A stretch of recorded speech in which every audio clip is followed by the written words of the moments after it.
जुक्त दुई नामलेखा को नहीं आसिला आउ एक नुआ अपडेट। जुक्त दुई नामलेखा प्रक्रिया केबे हबो एहाको नहीं समस्त छात्र छात्री मन में गोटे प्रश्न उठुला। आसी सारी आउ एक नुआ अपडेट। जुक्त दुई नामलेखा 29 रु प्रक्रिया जुलाई रु पाठ पढ़ा। तो चलतु जाना कौन रही संपूर्ण अपडेट क्यों दिन कौन हम तो ये प्रक्रिया को नहीं कौन आसी संपूर्ण अपडेट आज वीडियो डिटेल्स जानिबा। हेले वीडियो को स्टार्ट करिया पूर्व वीडियो को लाइक करंतु, चैनल को सब्सक्राइब करनथिले सब्सक्राइब करी बेल आइकन को प्रेस करी ऑल द सेट कर दियंतु। जुक्त दुई कॉलेजर एकादश श्रेणी नामलेखा मे 29 रु प्रक्रिया आरंभ हेबो। 2 मास धरी चलिबाकु थिबा एही प्रक्रिया ऑनलाइन रे अनुष्ठित हेबो।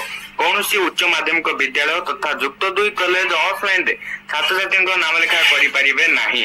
तो एठी स्पष्ट भाव में जणी दिया जायछि कि ऑफलाइन रे नामलेखा हेई परिबो नाही, ऑनलाइन जोगे आपन को आवेदन करिया पे पड़िबो। तापर जो सिलेक्शन लिस्ट आसीबो सेथिरे आपन को जणा पड़ी जो आपन सिलेक्ट हेले कि नहीं। माने देखंतु 3टी पर्याय रे मेधा तालिका प्रकाश हो छात्र छात्री नाम लेखा करा जिवो। खूब शीघ्र नाम लेखा प्रक्रिया विस्तृत तारीख घोषणा हेबो। जुलाई मासरु एकादश श्रेणी छात्र छात्री पाठपढ़ा आरंभ करिया को विद्यालय गणशिक्षा विभाग पक्षरु निष्पत्ति निया जायछि। चलित वर्ष ठारू ऑनलाइन जरिया रे जुक्त दुई स्पॉट नाम लेखा अनुष्ठित हेबो। मेधावी तालिका अनुसार छात्र छात्री को सीट मिलिबो। स्पॉट नाम लेखा पई सिलेक्शन हेले व्हाट्सएप किंबा एसएमएस जरिया रे सूचना दिया जिवो। कागज पत्र रे दुर्नीति रखिया को साम्स पक्षरु एबली व्यवस्था करा दैथिवा नै उच्च माध्यमिक शिक्षा निर्देशालय पक्षरु कहा जायछि। 2023-24 शिक्षा वर्ष राज्य 2163 जुक्त दुई कॉलेज 5,22,000 अधिक सीट रे नाम लेखा हेबो।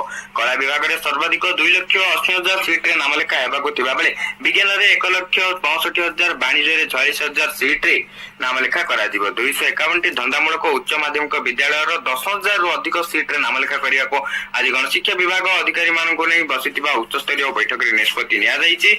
विगत 2 वर्ष होला लक्षाधिक सीट खाली पड़ुवारु सेतिप्रति मध्य गुरुत्व दिया जायछि।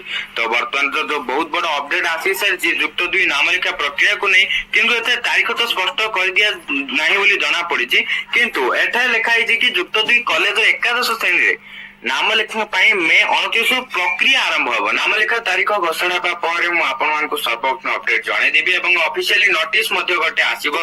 तो सेठी हमकु जणा पड़ी जिवो केउ दिन कोन करिया पे पड़ियो, माने केबे ऑनलाइन रे फॉर्म फिल अप हबो एवं केबे को लिस्ट बाउची, माने केबे को मेरिट लिस्ट बाउची, केमती सिलेक्शन हैला कि नहला केमिति जानिबा ऑल प्रोसेस ऑल डिटेल्स आगो को नेक्स्ट वीडियो रे जणे देबी। तो सेठी पर्यंत चैनल को सब्सक्राइब करी बेल आइकन को प्रेस करी ऑल सेट करिया।